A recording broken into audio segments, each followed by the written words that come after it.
Good afternoon everyone. Class में हमने CPR के बारे में जाना था। अभी तक हम सीपीआर पे 2 वीडियो बना चुके हैं। दोनों वीडियो में हमने सीपीआर के एक फर्स्ट पार्ट में सीपीआर के हमने उसका इंट्रोडक्शन दिया था और सीपीआर के बारे में बताया था। सेकंड पार्ट में हमने अडल्ट्स में किस तरीके से सीपीआर देते हैं, क्या प्रोसेस होती है, कौन-कौन से स्टेप्स फॉलो करते हैं, उनके बारे में मैंने आप लोगों को बताया था। आज हम सीपीआर की थर्ड वीडियो बना रहे हैं। थर्ड वीडियो आज की क्लास में हम जानेंगे थर्ड वीडियो में कि सीपीआर बच्चों में कैसे देते हैं, क्या बच्चों में सेम प्रोसीजर होता है या कोई डिफरेंट प्रोसीजर होता है, कैसे हम बच्चों में सीपीआर को परफॉर्म करते हैं, क्या रेशियो हमारा कुछ चेंज होता है बच्चों में और या फिर रेशियो हमारा सेम रहता है अडल्ट्स की तरह। तो अभी तक तो हमने ये देखा था कि अडल्ट्स में हम सीपीआर किस तरीके से देते हैं, क्या सीपीआर की प्रोसेस रहती है और किस तरीके से कौन-कौन सी स्टेप्स हम फॉलो करते हैं। और हमने चेस्ट कंप्रेशन टेक्निक भी देखी थी। इसके अलावा कंप्रेशन रेट देखा था, जो कि हमने बताया था 100 टू 120 कंप्रेशन पर मिनट दिया जाता है। और कंप्रेशन डेप्थ जो हमने बताया था अडल्ट में 5 सेंटीमीटर लगभग 195 समथिंग इंचेस में आपका रहता है, तो मतलब लगभग 2 इंच। 2 इंच हम डेप्थ करते हैं, मतलब प्रेशर दे करके हम वहाँ पे चेस्ट में मूवमेंट करते हैं, चेस्ट को प्रेस करते हैं अंदर की साइड कम से कम 2 इंचेस। ठीक है। चिल्ड्रंस में भी हम लगभग 2 इंचेस ही डेप्थ करते हैं।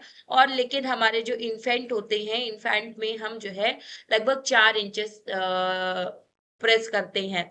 मतलब 4 सेंटीमीटर प्रेस करते हैं, मतलब कि 1.5 सेंटीमीटर हम 1.5 इंचेस हम बच्चों में जो इन्फेंट होते हैं, जो 1 साल के कम के बच्चे होते हैं, उनमें हमारी जो डेप्थ रेशियो जो होता है कंप्रेशन का, वो हमारा 1.5 इंचेस रहता है। बच्चों में, चिल्ड्रंस में और अडल्ट्स में हमारा 2 इंचेस रहता है।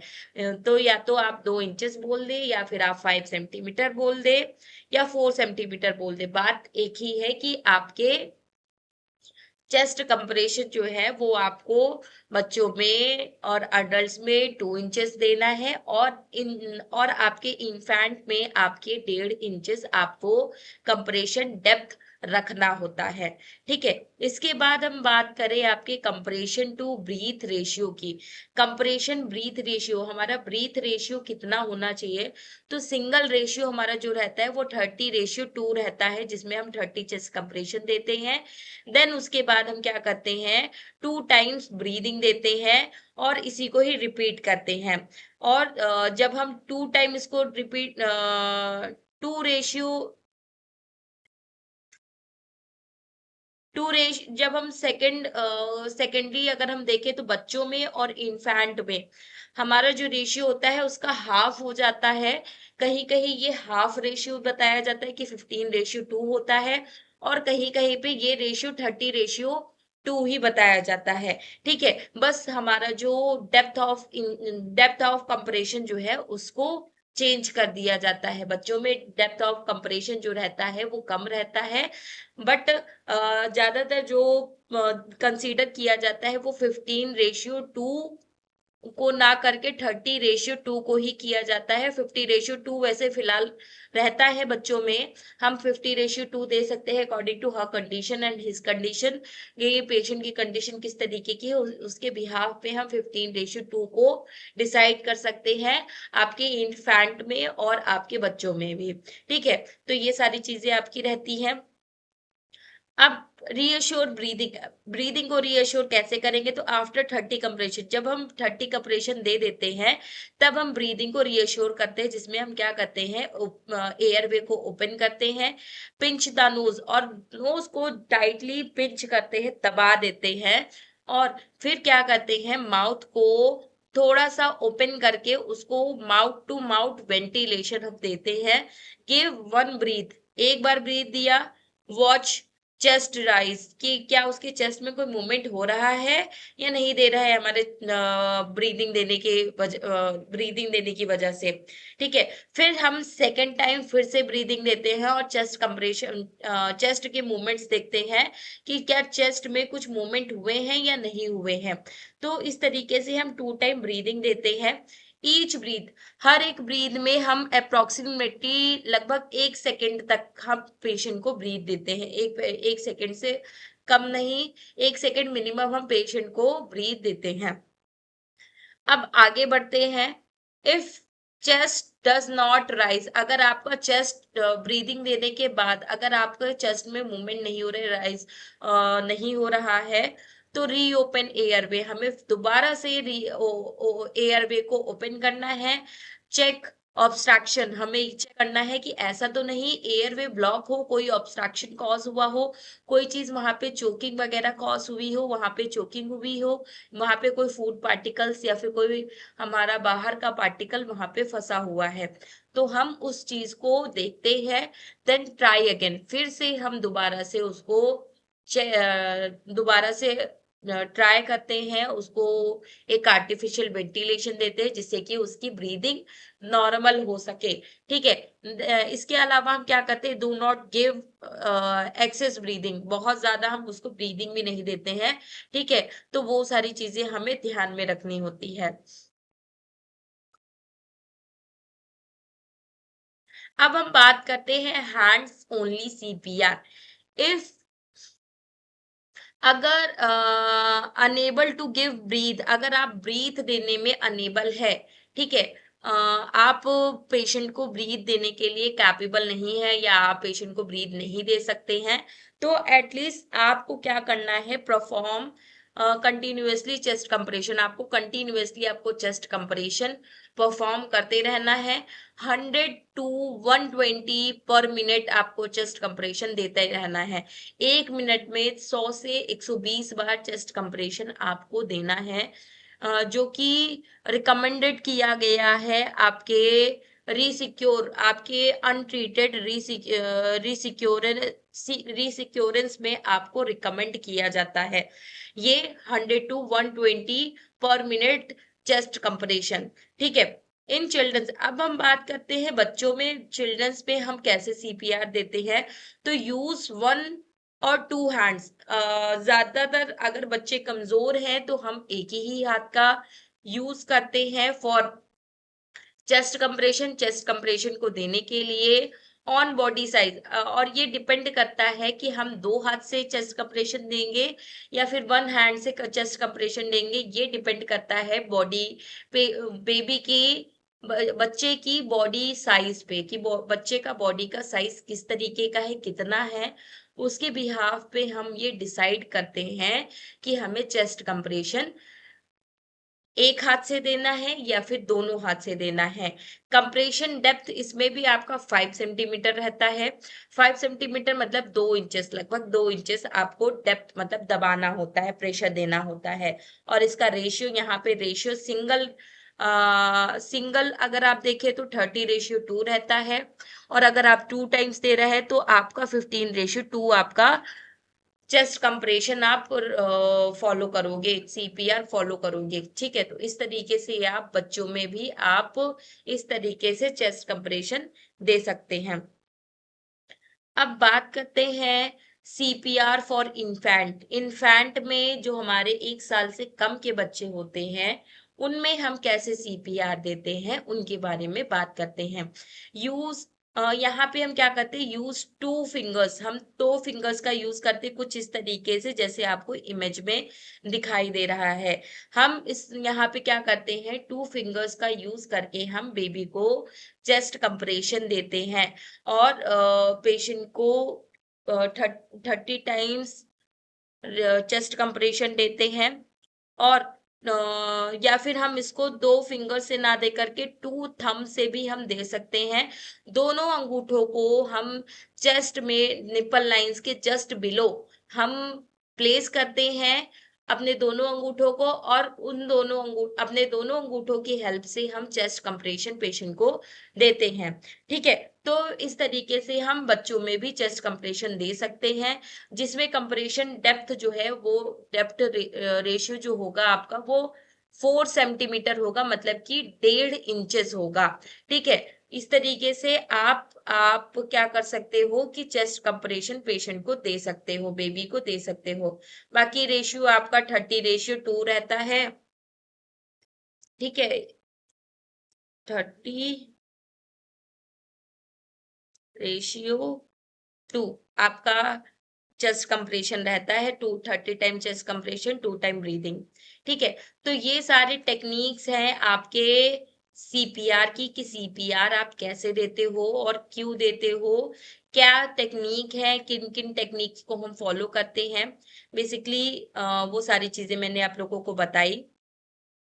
अब थोड़ा-सा देखते हैं कि आपका अडल्ट्स और चिल्ड्रंस में और इन्फैंट में जब भी हम सीपीआर देते हैं, तो उनकी लोकेशन, चेस्ट कंप्रेशन की लोकेशन क्या होती है, ठीक है? हम सिंगल हैंड से देते हैं या 2 हैंड से देते हैं, या डेप्थ ऑफ कंप्रेशन कितना होना चाहिए, ठीक है? और रेशियो हमारा कितना होना चाहिए, ये सारी चीज़ों के बारे में एक देखो शॉर्ट में जान लेते हैं।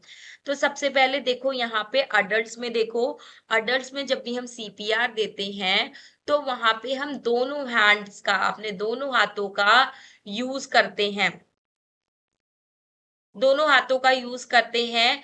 जैसे ये देखो, कुछ इस तरीके से हम दोनों हाथों का यूज करते हैं, एक हाथ को नीचे और दूसरे हाथ को उसके ऊपर प्लेस करके इंटरलॉक कर देते हैं फिंगर्स को, और चेस्ट कंप्रेशन स्टार्ट करते हैं। तो अडल्ट्स में बेसिकली हम क्या करते हैं, आपके दोनों हाथों से चेस्ट कंप्रेशन देते हैं। ठीक है, जिसमें हम क्या करते हैं, अपने हाथ को, अपने हैंड्स को निप्पल लाइंस के जस्ट बिटवीन, बीच में, बिटवीन दी निप्पल लाइंस के बिटवीन में, बीचों बीच में हम अपने हाथों को प्लेस करके कंप्रेशन देते हैं, जिसमें हमारा डेप्थ ऑफ चेस्ट कंप्रेशन जो हमारा है वो 2 इंचेस आपका रहता है, जिसमें हम 2 इंचेस पे प्रेस डाउन करते हैं आपके चेस्ट को। अब चिल्ड्रंस में बात करें, 1 साल से लेकर के 8 साल तक के बच्चों में, 1 साल से लेकर के 8 साल तक के बच्चों में जो हम चेस्ट कंप्रेशन जो देते हैं, वो सिंगल हैंड से देते हैं, सिंगल हैंड से देते हैं, कुछ इस तरीके से हम सिंगल हैंड से देते हैं। ठीक है, जिसमें आपका चेस्ट कंप्रेशन रेट, जो आपका डेप्थ ऑफ कंप्रेशन रेट जो होता है वो आपका 2 इंचेस रहता है। ठीक है, इसके बाद आपके इन्फैंट में देखें तो इन्फैंट में हम 2 फिंगर्स या फिर 2 थम्स के हेल्प से हम पेशेंट को चेस्ट कंप्रेशन देते हैं, जो कि हम निप्पल लाइंस के जस्ट बिलो, निप्पल लाइंस के नीचे हम चेस्ट कंप्रेशन देते हैं। निप्पल लाइंस के जस्ट बिलो निप्पल लाइंस के जस्ट नीचे हम क्या देते हैं, चेस्ट कंप्रेशन हम देते हैं इन्फैंट में। ठीक है, जहां पे कंप्रेशन रेट, हमारे डेप्थ ऑफ कंप्रेशन रेट जो होती है, डेप्थ रेशियो जो रहता है वो हमारा 1.5 इंचेस आपका रहता है। ठीक है, तो 4 सेंटीमीटर या फिर 1.5 इंचेस जिसे हम बोलते हैं आपका रहता है, जिसमें हम क्या करते हैं, ये सीपीआर को परफॉर्म करने के लिए हम 30 चेस्ट कंप्रेशन देते हैं और 2 टाइम ब्रीदिंग देते हैं। और जो हमारा रेशियो, कंप्रेशन रेशियो जो बताया गया है वो 100 to 120 कंप्रेशन पर मिनट, हर 1 मिनट में 100 से 120 चेस्ट कंप्रेशन बताए गए हैं, जो कि क्या करते हैं, अलाउ करते हैं आपके chest to recoil between the compression immediate follow with rescue breaths, जो कि क्या करता है कि आपके चेस्ट कंप्रेशन, आपके चेस्ट में मूवमेंट जब भी आपके होते हैं, तो ये आपके हार्ट पे एक प्रेशर क्रिएट करता है, जो कि आपके ब्लड को पंप करने के लिए वहां पे प्रेशर क्रिएट किया जाता है, जिससे कि जो आपका ब्लड जो है वो आपके ब्रेन तक पहुंच सके और आपके बॉडी के अदर ऑर्गन्स तक पहुंचाया जा सके। इसलिए हम कंप्रेशन चेस्ट कंप्रेशन हम पेशेंट को देते हैं। तो ये सारी चीजें हो गई आपके सीपीआर के बारे में। आई होप आप सभी को सीपीआर समझ में आया होगा कि सीपीआर हम कैसे देते हैं, बच्चों में हम कैसे सीपीआर देते हैं, अडल्ट्स में हम कैसे सीपीआर देते हैं, और इन्फेंट में हम कैसे सीपीआर देते हैं, और हमारा कंप्रेशन रेट और डेप्थ रेशियो हमारा कितना होना चाहिए। ये सारी चीजें आपको आई होप क्लियर होंगी। चलिए अब सीपीआर के बाद हम पढ़ते हैं आपके एईडी की, जिसको हम जिसका फुल फॉर्म है आपका ऑटोमेटेड एक्सटर्नल डिफिब्रिलेशन, एईडी। ए का मतलब ऑटोमेटेड हो गया, ई का मतलब हो गया एक्सटर्नल, और डी का मतलब हो गया डिफिब्रिलेशन। ठीक है, एईडी जो है आपका एक तरीके से बोले तो एक ऐसी डिवाइस होती है, एक एईडी जो है एक आपकी ऐसी डिवाइस होती है जो कि एनालाइज करती है हमारे रिदम्स को, एनालाइज करती है और डेवलप करती है हमारे इलेक्ट्रिक शॉक को, जिसकी हमें आवश्यकता होती है at the time of cardiac arrest के केस में। जब हमें इलेक्ट्रिकल शॉक की जब आवश्यकता होती है तो हम एईडी का यूज करते हैं, जो कि क्या करता है हमारे हार्ट के रिदम को मेंटेन करने का काम करता है, हार्ट के रिदम को एनालाइज करेगा। ठीक है, तो एक तरीके से ये आपकी एनालाइजर डिवाइस मशीन होती है जो कि हमारे हार्ट रिदम को एनालाइज करने का काम करता है। ठीक है, इसको यूज करने के कुछ स्टेप्स भी बताए गए हैं। सबसे पहले हम क्या करेंगे, टर्न एईडी, पहले हम ऑटोमेटेड एक्सटर्नल डिफिब्रिलेशन मशीन जो है उसको पहले हम ऑन करेंगे। फिर हम क्या करेंगे, उसमें जो एईडी से अटैच जो हमारे पैड्स जो हैं उनको अटैच करेंगे। उनको अटैच करने के बाद अलाउ करेंगे आपके रिदम एनालिसिस को, जो हमारे हार्ट की जो रिदम एनालिसिस है उसको हम डिटेक्ट करेंगे, अलाउ करेंगे कि वो हमें दिखाई दे। डू नॉट टच, हम पेशेंट को बिल्कुल भी टच नहीं करेंगे। ठीक है, और इसके अलावा पेशेंट को बिल्कुल भी हम उसको टच नहीं करेंगे। हमने एक बार पैड लगा दिए, कुछ इस तरीके से पैड लगाए जाते हैं, दोनों की लोकेशन आपकी रहती है, लोकेशन पे वो पैड्स चिपका दिए जाते हैं कुछ, और हमारा जो एईडी मशीन जो होती है उसको ऑन कर दिया जाता है। ठीक है, ऑन करने के बाद ये क्या करता है कि आपके हार्ट रिदम को एनालाइज करने लगता है, और अगर एडवाइस किया गया है शॉक डिलीवर करने के लिए तो हम पेशेंट को शॉक डिलीवर करते हैं, और रीश्योर करते हैं सीपीआर, दोबारा से रीश्योर करते हैं कि सीपीआर इमीडिएटली पेशेंट को दिया जाए। तो ये बेसिकली इस तरीके से हम एईडी का यूज करते हैं। जब भी हम sign that CPR is working, क्या साइन आपको दिखाई देंगे जब आप सीपीआर मतलब सीपीआर अगर आपका काम कर रहा है तो आपको क्या सिम्टम्स, क्या साइन आपको दिखाई देंगे। तो पर्सन स्टार्ट ब्रीदिंग, जब आपका सीपीआर वहां पे काम करेगा तो इट मींस दैट कि पेशेंट जो है आपकी ब्रीदिंग दोबारा से लेना स्टार्ट कर देता है, सांस दोबारा से लेने लगता है, पर्सन दोबारा से सांस लेने लगता है, और इसके अलावा वो थोड़ा सा मूवमेंट्स भी करने लगता है, मूव द पल्स रिटर्न, और जो उसकी पल्स रेट जो उसकी एब्सेंट थी वो दोबारा से मिलने लगती है, और स्किन का कलर इंप्रूव होने लगता है, और पेशेंट जो है कुछ एक्टिव फॉर्म में हमें दिखाई देने लगता है। When to stop CPR, CPR कब स्टॉप करना है, स्टॉप सीपीआर इफ अगर पेशेंट जो है नॉर्मल ब्रीथ लेना स्टार्ट कर देता है, उसकी ब्रीदिंग नॉर्मल हो जाती है, तो हमें सीपीआर देना रोक देना चाहिए, और या फिर हम मेडिकल प्रोफेशनल्स को हैंड ओवर कर दे पेशेंट को, तब हम सीपीआर उसको देना रोक सकते हैं। एंड एईडी अदरवाइज या तो हम उसको एईडी दे रहे हो, ठीक है, तो तब भी हम उस टाइम पे भी हम क्या कर सकते हैं, सीपीआर को देना रोक सकते हैं। ठीक है, continue as the directed after shock के बाद हम डायरेक्टली हम उसको कंटिन्यूअसली एईडी दे सकते हैं। ठीक है, इसके बाद इसके अलावा द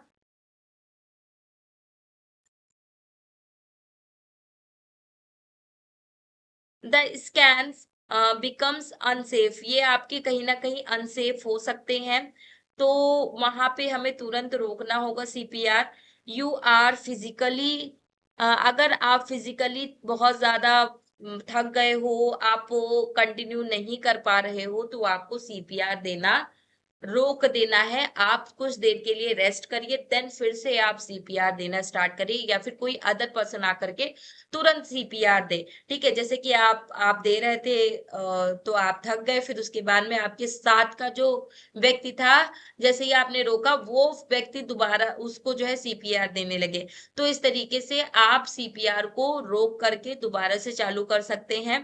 ठीक है, तो ये कुछ आपके कंडीशन है जहां पे आपको सीपीआर देना स्टॉप कर देना है। अब हम बात करते हैं कुछ कॉम्प्लिकेशंस की। कॉम्प्लिकेशन ऑफ सीपीआर, सीपीआर की क्या क्या कॉम्प्लिकेशंस हो सकते हैं। जब भी हम सीपीआर देते हैं तो हमारे रिब्स फ्रैक्चर हो सकते हैं, रिब्स टूटने के हमारे चांसेस बहुत ज्यादा होते हैं। आप सभी ने जो है रिब्स देखी होंगी, आपकी जो पसलियां होती हैं, जो स्टर्नम बोन जो होती है, उससे आपकी रिब्स जो है वो अटैच रहती हैं, जिसे हम हिंदी में और ऐसे वर्बली हम पसलियां बोलते हैं। तो पसलियां आपके टूटने के चांसेस बहुत ज्यादा होते हैं, रिब्स आपके फ्रैक्चर हो सकते हैं जब भी हम सीपीआर देते हैं। ऐसा जरूरी नहीं है, मतलब ऐसा हो सकता है कि आपके रिब्स फ्रैक्चर हो जाए अगर आपकी बोन्स बहुत ज्यादा वीक होंगी तो, और हम चेस्ट कंप्रेशन बहुत ज्यादा देंगे तब। इसके अलावा चेस्ट पेन आपको फील हो सकता है जब भी हम चेस्ट कंप्रेशन देते हैं, तो वहां पे प्रेशर की वजह से आपको चेस्ट का पेन भी आपको फील हो सकता है। इसके अलावा आपके लंग्स में इंजरीज हो सकती है, बट इन रेयर केस में कॉमनली आपको ये चीजें नहीं दिखाई देती हैं। और सब टाइम कभी कभी पेशेंट को वॉमिटिंग भी हो जाती है। इसके अलावा इंटरनल इंजरीज भी आपको दिखाई दे सकती है, वो भी बट रेयर केस में, नॉट कॉमनली, कॉमनली नहीं बट रेयर केस में आपको दिखाई दे सकती है। तो दीज रिस्क आर जनरली, ये जो रिस्क है ये जनरली आपके outweighed by the benefit of safe life. अगर हम अगर ये सारे रिस्क आपको जनरली आपको आउटवेटेड पर्सन्स में आपको ज्यादातर दिखाई देते हैं, जिनमें इस तरीके के चांसेस, कॉम्प्लिकेशंस के चांसेस ज्यादातर होते हैं। तो ये सारी चीजें आपकी रहती हैं। बाकी आपको प्रिकॉशंस क्या क्या फॉलो करने हैं, तो आपको ये ध्यान देना है कि सीपीआर देते समय इंश्योर करना है कि आप पेशेंट को सेफली प्रोसीजर को फॉलो करें। स्टार्ट सीपीआर इमीडिएटली, आपको तुरंत का तुरंत सीपीआर स्टार्ट करना है।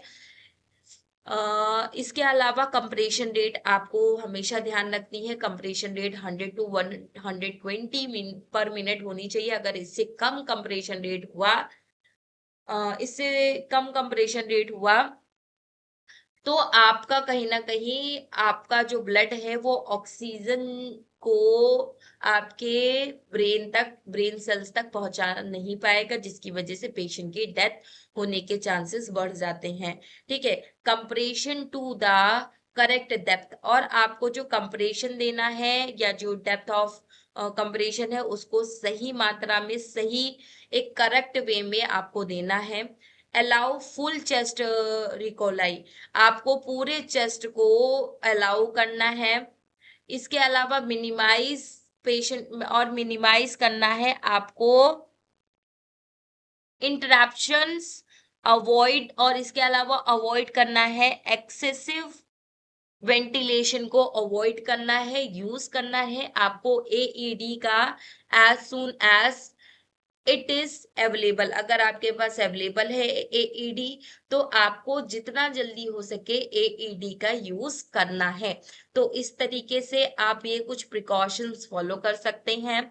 ठीक है, इसके अलावा इंपॉर्टेंस ऑफ सीपीआर, सीपीआर की अगर हम इंपॉर्टेंस की बात करें, तो सीपीआर जो है हमारा एक सेफ, हमारी लाइफ को सेव करता है। एक हमारी लाइफ के लिए एक सेफ टेक्निक होती है जो कि हमारी लाइफ को सेव करने के लिए रिस्पॉन्सिबल होता है।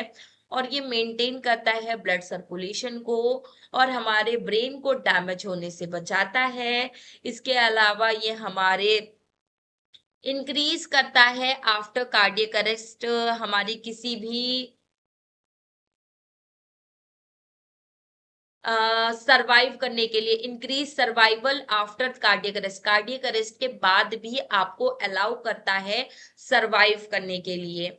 और ये हमारे जो है हमारे लिए बहुत इजी इजी है और इसको हम कब जब भी हमें जरूरत पड़े इसको हम इजिली अप्लाई कर सकते हैं पेशेंट पे इसको अप्लाई कर सकते हैं और परफॉर्म कर सकते हैं कहीं पर भी एनीथिंग, किसी भी जगह पे हम इसको परफॉर्म कर सकते हैं। गिव द विक्टिम बेस्ट जब भी हम इसको देते हैं तो बेस्ट चांस होते हैं, बहुत अच्छे चांसेस होते हैं कि पेशेंट जो है सरवाइव कर पाता है। और जो भी आपका मेडिकल केयर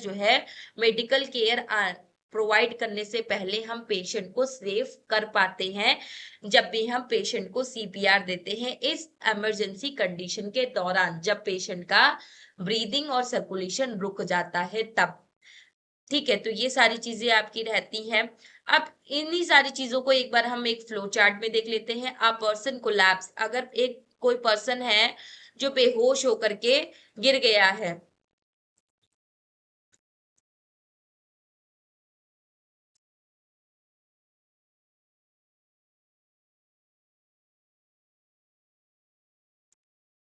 कोई पर्सन है जो कोलैप्स मतलब बेहोश होकर के गिर गया है, तो वहां पे हम क्या करेंगे, उसके चेक पहले तो हम क्या करेंगे, उसके आसपास के डेंजर को चेक करेंगे, वो किसी खतरे में तो नहीं है, कोई आसपास उसके कोई हजार्ड्स तो नहीं है।